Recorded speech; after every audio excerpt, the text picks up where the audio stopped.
ആകാശവാണി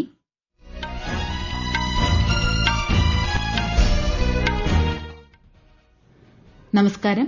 വാർത്തകൾ വായിക്കുന്നത് അശ്വതി.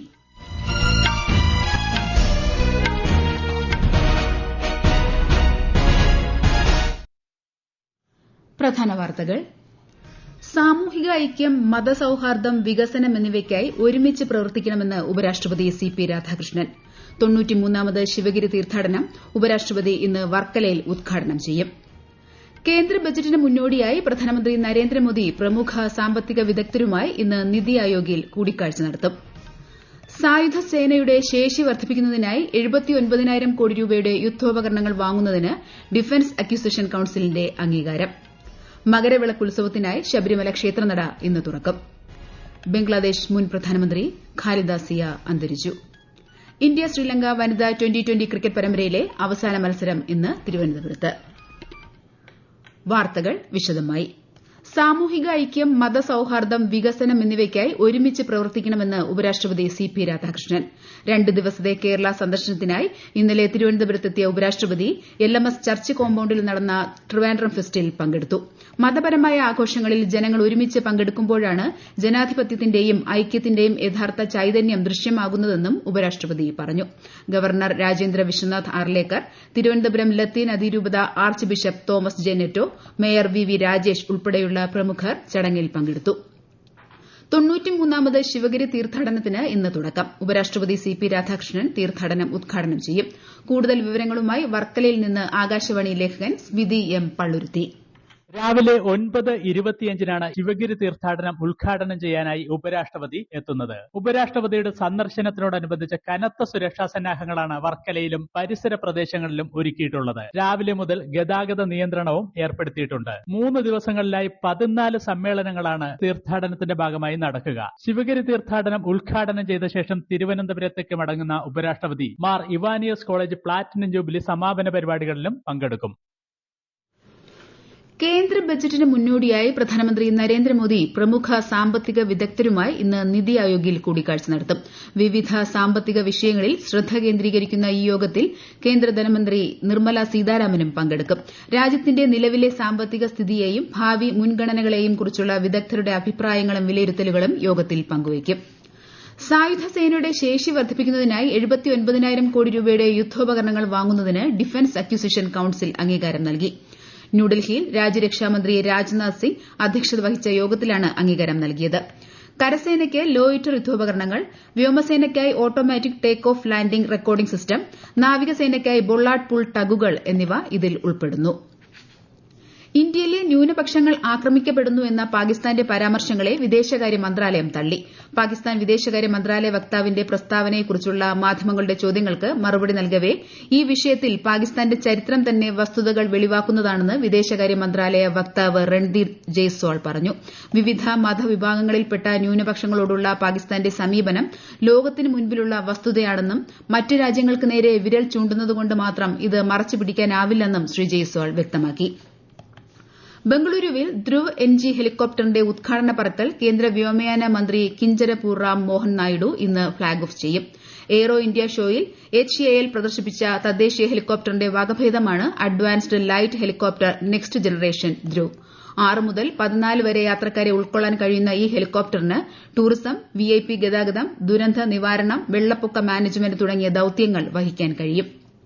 അരാവലി കുന്നുകളുടെയും മലനിരകളുടെയും നിർവചനം സംബന്ധിച്ച് നവംബർ 20 പുറപ്പെടുവിച്ച ഉത്തരവ് സുപ്രീംകോടതി സ്റ്റേ ചെയ്തു. ഇത് സംബന്ധിച്ച പ്രശ്നങ്ങൾ പഠിക്കാൻ വിദഗ്ധ സമിതി രൂപീകരിക്കാൻ ചീഫ് ജസ്റ്റിസ് സൂര്യകാന്ത് ഉൾപ്പെട്ട അവധിക്കാല ബെഞ്ച് ഉത്തരവിട്ടു. ഈ വിഷയത്തിൽ സ്വമേധയാ കേസെടുത്തതിൽ കേന്ദ്രത്തിനും മലനിരകൾ ഉൾക്കൊള്ളുന്ന ഡൽഹി, രാജസ്ഥാൻ, ഗുജറാത്ത്, ഹരിയാന സംസ്ഥാനങ്ങൾക്കും സുപ്രീംകോടതി നോട്ടീസ് അയച്ചിട്ടുണ്ട്. പുതിയ സമിതി രൂപീകരിക്കാനുള്ള സുപ്രീംകോടതിയുടെ തീരുമാനത്തെ കേന്ദ്രം വനം പരിസ്ഥിതി മന്ത്രി ഭൂപേന്ദ്ര യാദവ് സ്വാഗതം ചെയ്തു. പോർബന്തറിൽ നിന്ന് ഒമാനിലെ മസ്കറ്റിലേക്കുള്ള INSV കൌണ്ടിന്യയുടെ കന്നി യാത്രയിൽ പ്രധാനമന്ത്രി നരേന്ദ്രമോദി സന്തോഷം പ്രകടിപ്പിച്ചു.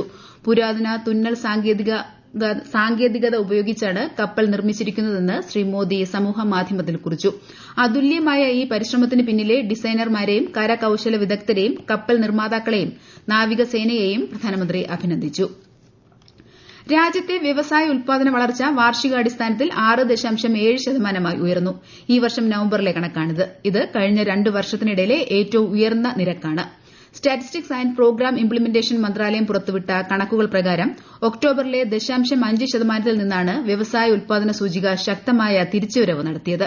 നിർമ്മാണ മേഖലയിലെ 8% വളർച്ചയാണ് വ്യവസായ ഉൽപാദനത്തിലെ ഈ കുതിപ്പിന് പ്രധാന കാരണമായത്. ഇതിനു മുൻപ് 2023 നവംബറിലാണ് ഇതിലും ഉയർന്ന നിരക്കായ 11.9% എത്തിയിരുന്നത്. 2025 ലോകവേദിയിൽ ഇന്ത്യയുടെ ഉയർച്ചയിലെ ഒരു നിർണായക അധ്യായമായിരുന്നു. വിശാലമായ അന്താരാഷ്ട്ര ക്രമത്തിന്റെ ഭാവി രൂപപ്പെടുത്തുന്ന വ്യക്തിത്വമായി പ്രധാനമന്ത്രി നരേന്ദ്രമോദിയെ ലോകം ഉറ്റുനോക്കിയതിന് 8 കാരണങ്ങളാണുള്ളത്. യുഎസ് താരിഫുകൾക്കെതിരെ സ്ഥിരതയുള്ള കവചം, 8.2% വളർച്ച, ഓപ്പറേഷൻ സിന്ദൂർ തുടങ്ങിയവയിലൂടെ ലോകം ഇന്ത്യയെ വീക്ഷിച്ചു. ആഗോള ദക്ഷിണേന്ത്യയ്ക്കുള്ള ശബ്ദമായി പാർലമെന്ററി നയതന്ത്രം, പ്രോട്ടോകോൾ ബ്രേക്കിംഗ്, വ്യക്തിഗത ബന്ധങ്ങൾ എന്നിവയും 2025 പ്രത്യേകതയുള്ളതാക്കി. ബംഗ്ലാദേശ് മുൻ പ്രധാനമന്ത്രി ഖാലിദ സിയ അന്തരിച്ചു. ധാക്കയിലെ എവർകെയർ ആശുപത്രിയിൽ ചികിത്സയിലിരിക്കെ ഇന്ന് പുലർച്ചെയോടെയായിരുന്നു അന്ത്യം. 80 വയസ്സായിരുന്നു. ബംഗ്ലാദേശി നാഷണലിസ്റ്റ് പാർട്ടി സമൂഹമാധ്യമത്തിലാണ് മരണവിവരം അറിയിച്ചത്. ബംഗ്ലാദേശിന്റെ ആദ്യ വനിതാ പ്രധാനമന്ത്രിയായിരുന്നു ഖാലിദ സിയ. ഈ വാർത്തകൾ ആകാശവാണിയിൽ നിന്ന്. ആകാശവാണി വാർത്തകളും വാർത്താധിഷ്ഠിത പരിപാടികളും All India Radio News Thiruvananthapuram YouTube ചാനലിലും All India Radio News Thiruvananthapuram Facebook പേജിലും AR News_ തിരുവനന്തപുരം ഇൻസ്റ്റഗ്രാം അക്കൌണ്ടിലും AR News_TVM X ഹാൻഡിലും ലഭ്യമാണ്. കേരളത്തിൽ കരട് വോട്ടർ പട്ടികയിന്മേലുള്ള പരാതികളും അവകാശവാദങ്ങളും ജനുവരി 22 വരെ സമർപ്പിക്കാം. voters.eci.gov.in, ceo.kerala.gov.in വെബ്സൈറ്റുകളിൽ കരട് പട്ടിക ലഭ്യമാണ്. കേരളത്തിൽ സ്ഥാനാർത്ഥികളുടെ നിര്യാണത്തെ തുടർന്ന് വോട്ടെടുപ്പ് മാറ്റിവെച്ച 3 തദ്ദേശ വാർഡുകളിൽ ജനുവരി 12-ന് വോട്ടെടുപ്പ് നടക്കും. പത്രിക പിൻവലിക്കാനുള്ള സമയപരിധി ഇന്നലെ അവസാനിച്ചു. മലപ്പുറം മൂത്തേടം പഞ്ചായത്തിലെ പായിപ്പാടം, എറണാകുളം പാമ്പാക്കുട പഞ്ചായത്തിലെ ഓണക്കൂർ, തിരുവനന്തപുരം കോർപ്പറേഷനിലെ വിഴിഞ്ഞം എന്നീ വാർഡുകളിലാണ് തെരഞ്ഞെടുപ്പ്. വോട്ടെണ്ണൽ 13-ന് നടക്കും. മകരവിളക്ക് ഉത്സവത്തിനായി ശബരിമല ക്ഷേത്രനട ഇന്ന് വൈകുന്നേരം 5-ന് തുറക്കും. മകരവിളക്കനുബന്ധിച്ചുള്ള ദിവസങ്ങളിലെയും തുടർന്നുള്ള കുംഭമാസ പൂജയ്ക്കുമായി ദർശനം നടത്തുന്നതിന് വെർച്വൽ ക്യൂ ബുക്കിംഗ് ആരംഭിച്ചിട്ടുണ്ട്. ജനുവരി 14-നാണ് മകരവിളക്ക് മഹോത്സവം. കേന്ദ്ര സർക്കാർ വികസിത് ഭാരത് ജി എന്ന പുതിയ നിയമം അവതരിപ്പിച്ചതിലൂടെ തൊഴിൽ ദിനങ്ങൾ 100-ൽ നിന്ന് 125 ദിവസമായി വർദ്ധിപ്പിച്ചിട്ടുണ്ടെന്ന് കേന്ദ്രമന്ത്രി ശിവരാജ് സിംഗ് ചൌഹാൻ. ഉത്തരാഖണ്ഡിലെ ഗൌച്ചറിൽ നടന്ന സംസ്ഥാനതല കിസാൻ ദിവസ് പരിപാടിയിൽ സംസാരിക്കുകയായിരുന്നു അദ്ദേഹം. 2005-ലെ മഹാത്മാഗാന്ധി ദേശീയ ഗ്രാമീണ തൊഴിലുറപ്പ് നിയമത്തിലെ പോരായ്മകളും ക്രമക്കേടുകളും പരിഹരിക്കുന്നതിനായാണ് വികസിത് ഭാരത് ജി കൊണ്ടുവന്നതെന്നും ശ്രീ ശിവരാജ് സിംഗ് ചൌഹാൻ പറഞ്ഞു. कई तरह की कमियां थी, कई तरह की विसंगतियां थी, कई जगह भ्रष्टाचार की पर्याय वो योजना बन गई थी और इसलिए मनरेगा की जगह विकसित भारत जी योजना मोदी जी ने बनाई है. तो बेरोजगारी भत्ते की पुख्ता व्यवस्था और अगर मजदूरी समय पे नहीं मिली, देर से मिली तो लंबित मजदूरी के लिए ब्याज की तरह अलग से राशि देने की व्यवस्था भी हमने कर दी है. ഇന്ത്യ ശ്രീലങ്ക വനിതാ 2020 ക്രിക്കറ്റ് പരമ്പരയിലെ അവസാന മത്സരം ഇന്ന് തിരുവനന്തപുരത്ത് നടക്കും. കാര്യവട്ടം ഗ്രീൻഫീൽഡ് സ്റ്റേഡിയത്തിൽ രാത്രി 7 മണിക്കാണ് മത്സരം. 5 മത്സരങ്ങളടങ്ങിയ പരമ്പരയിൽ ഇന്ത്യ 4-0 മുന്നിലാണ്. പിനാക്ക ലോങ് റേഞ്ച് ഗൈഡഡ് റോക്കറ്റിന്റെ ആദ്യ പരീക്ഷണം ചന്ദിപ്പൂരിലെ ഇന്റഗ്രേറ്റഡ് ടെസ്റ്റ് റേഞ്ചിൽ DRDO വിജയകരമായി പൂർത്തിയാക്കി. 120 കിലോമീറ്റർ പരമാവധി ദൂരപരിധിയിലാണ് റോക്കറ്റ് പരീക്ഷിച്ചത്. റോക്കറ്റ് അതീവ കൃത്യതയോടെ ലക്ഷ്യസ്ഥാനത്ത് പതിച്ചതായി പ്രതിരോധ മന്ത്രാലയം അറിയിച്ചു. ഒരേ ലോഞ്ചറിൽ നിന്ന് വിവിധ ദൂരപരിധിയിലുള്ള പിനാക്ക റോക്കറ്റുകൾ വിക്ഷേപിക്കാൻ സാധിക്കുമെന്ന നേട്ടമാണ് DRDO സ്വന്തമാക്കിയത്. രാജ്യരക്ഷാമന്ത്രി രാജ്നാഥ് സിംഗ് DRDOയെ ഈ നേട്ടത്തിൽ അഭിനന്ദിച്ചു. പ്രധാന വാർത്തകൾ വീണ്ടും. സാമൂഹിക ഐക്യം, മതസൌഹാർദ്ദം, വികസനം എന്നിവയ്ക്കായി ഒരുമിച്ച് പ്രവർത്തിക്കണമെന്ന് ഉപരാഷ്ട്രപതി CP രാധാകൃഷ്ണൻ. 93ാമത് ശിവഗിരി തീർത്ഥാടനം ഉപരാഷ്ട്രപതി ഇന്ന് വർക്കലയിൽ ഉദ്ഘാടനം ചെയ്യും. കേന്ദ്ര ബജറ്റിന് മുന്നോടിയായി പ്രധാനമന്ത്രി നരേന്ദ്രമോദി പ്രമുഖ സാമ്പത്തിക വിദഗ്ധരുമായി ഇന്ന് നിതി ആയോഗിൽ കൂടിക്കാഴ്ച നടത്തും. സായുധ സേനയുടെ ശേഷി വർദ്ധിപ്പിക്കുന്നതിനായി 79,000 കോടി രൂപയുടെ യുദ്ധോപകരണങ്ങൾ വാങ്ങുന്നതിന് ഡിഫൻസ് അക്വിസിഷൻ കൌൺസിലിന്റെ അംഗീകാരം. മകരവിളക്ക് ഉത്സവത്തിനായി ശബരിമല ക്ഷേത്രനട ഇന്ന് തുറക്കും. ബംഗ്ലാദേശ് മുൻ പ്രധാനമന്ത്രി ഖാലിദ സിയ അന്തരിച്ചു. ഇന്ത്യ ശ്രീലങ്ക വനിതാ 2020 ക്രിക്കറ്റ് പരമ്പരയിലെ അവസാന മത്സരം ഇന്ന് തിരുവനന്തപുരത്ത്. വാർത്തകൾ കഴിഞ്ഞു. അടുത്ത വാർത്താ പ്രക്ഷേപണം 11 മണിക്ക്.